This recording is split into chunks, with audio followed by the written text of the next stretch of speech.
A huge change for teachers and students in Ontario schools. There will be no more cell phones in classrooms.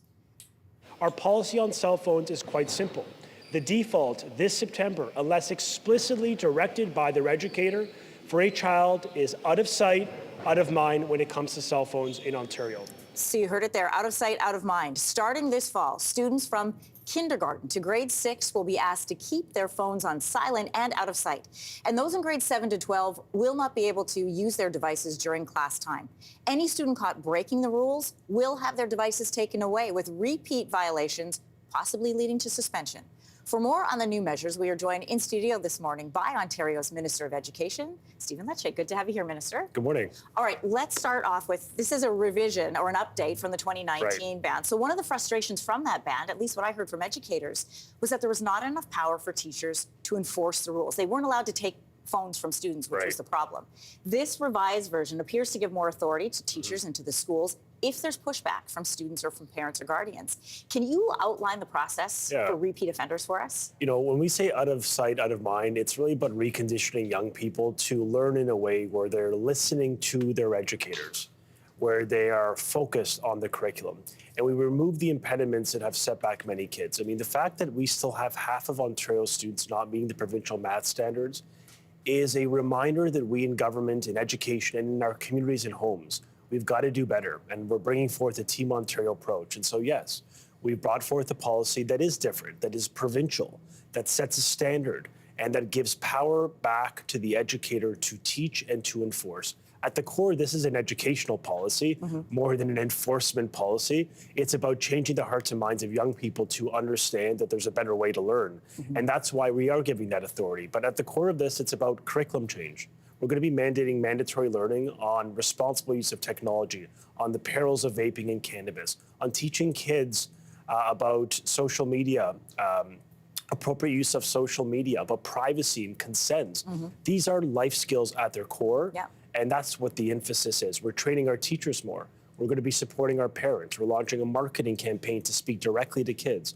So we're doing a multitude of actions we didn't in the past. And frankly, in 2019, the request was school boards build a policy. And the truth is, many boards had weak policies. They were ineffective. And so this is why the province is stepping forth with a stronger, more robust system that's actually going to help to change the culture. And I know it's going to be difficult, but we're going to be there to support our teachers. We will back them when they apply and enforce this policy. Well, that leads me to my next question, because when you speak with educators, it is often the parents who made two primary issues, and this has come from various boards. One, their argument is, I paid for this phone, I believe it's my kid's right to have it, and it's going to get stolen if it's not on their personhood. And number two, I need to communicate with my students. So what, Minister, do you say to parents who want to have this approach? We need parents to be part of the solution. I mean, I also recognize for many parents, they want to touch base with their kids during the day. There's a reasonableness built into this policy. It's not an absolute policy that totally denies access to your child.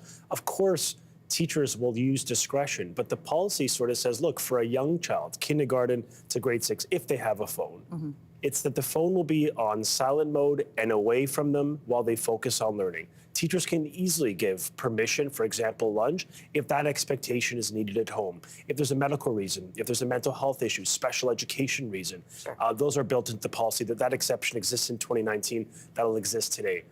And then finally, for our older kids in grade 7 and up, you're allowed to have the phone on your purse. You could have it in your backpack, in your purse. It just has to be on silent or off. And the teacher has to give explicit permission to actually use the technology for learning. Otherwise, yes, we will expect our staff to say to that child, put it away. You could have it after the class, but during instructional time, we're setting a new policy. It has to be out of sight. And I know it's going to be difficult. Like, I recognize this is a fundamental paradigm shift in how young people have been raised. But I think we have a generational opportunity to reimagine how kids learn and how they interact as humans with each other.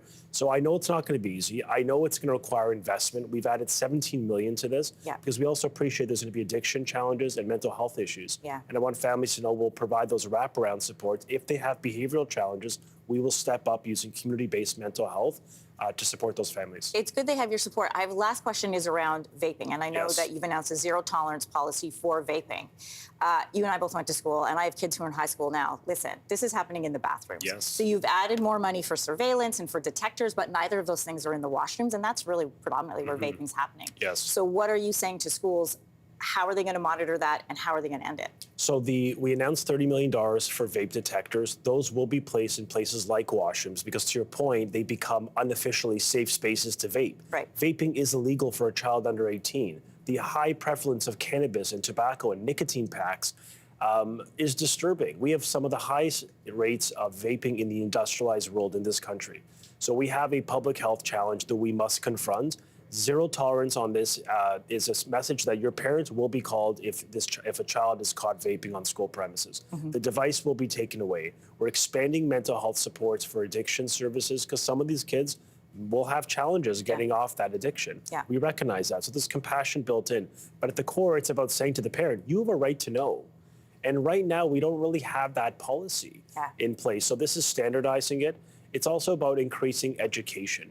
Today, we're going to be sending a letter to parents. We're going to be outlining this vision where we're going to be banning social media from school Wi-Fi and devices. We're going to be restricting cell phones, and we're going to be, as you say, banning vaping totally. It's going to be a challenge, but I believe we can get through this by working together. Listen, if you're front office staff in a school, get ready, because once those letters go out, you're going to be taking a lot of phone calls. Minister, good to have you in studio. Thanks for coming in. Hey, thanks for watching. If you liked this, be sure to subscribe here, or you can check out more Your Morning videos right here.